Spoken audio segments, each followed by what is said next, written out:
अस्सलामुअलैकुम प्यारे बच्चों। आज की हमारी कहानी का नाम है एक सुस्त और काहिल शेर।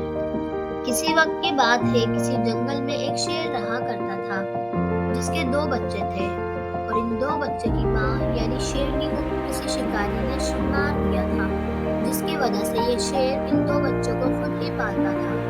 ये 2 बच्चे बहुत छोटे थे, इसलिए शेर शिकार करके इनके लिए खाना लेकर आता था और अपने दोनों बच्चों को खिलाता था।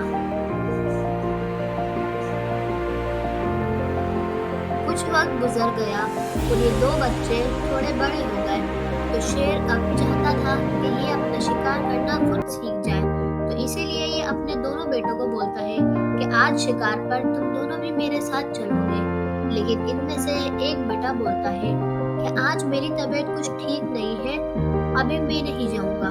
इसी तरह कुछ दिन गुजर जाते हैं, मगर फिर भी ये यही करता रहता है कि आज मेरी तबीयत ठीक नहीं है, मैं नहीं जाऊंगा। और ये बहुत सुस्त होता है, क्योंकि ये सोचता है कि जब मुझे बैठे बैठे खाना मिल जाता है तो फिर मुझे क्या जरूरत है शिकार सीखने की या शिकार करने की।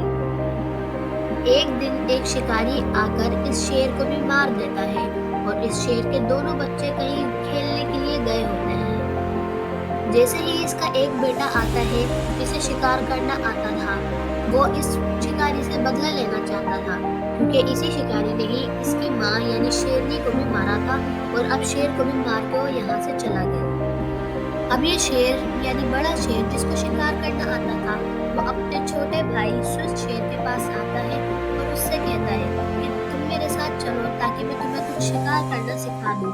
मगर ये छोटा भाई उसे अपने बड़े भाई को कहता है कि तुम अपने काम से काम रखो।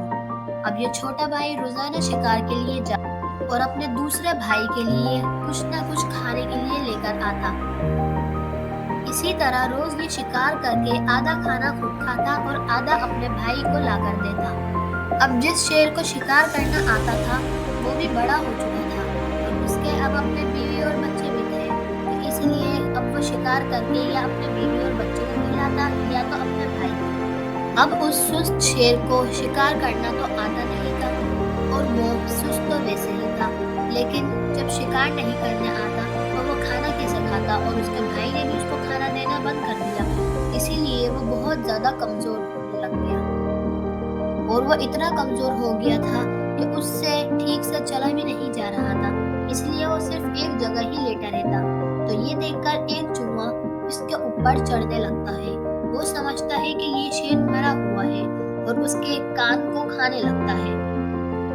इस शेर से अपना कान खाते हुए देखकर भी उठा नहीं जाता और ये चूहा अपने और दोस्तों को बुलाकर लाता है और इस शेर को कोई कहीं से खाने लगता है, कोई कहीं से।